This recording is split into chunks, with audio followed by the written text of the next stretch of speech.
Thank you for joining us. I'm Vanessa Croy. And now at noon, President Donald Trump making a stop in South Texas this afternoon to mark the completion of a segment of the border wall. That's where we find Eyewitness News reporter Mariah Medina, who has details about the president's visit.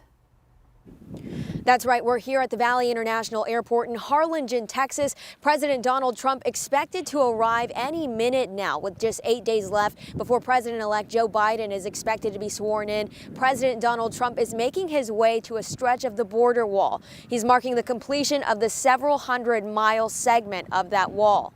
The wall, a big promise in the president's trek to the White House in 2016. So far, pretty quiet this morning at the airport. The president's visit comes just hours after House Democrats unveiled articles of impeachment. This appears to be the president's first appearance since the deadly siege at the U.S. Capitol last Wednesday.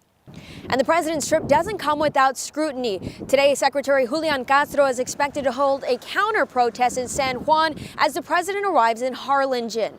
Local leaders have weighed in, calling for those protests to be peaceful and mindful of COVID-19 guidelines. In Harlingen, Mariah Medina.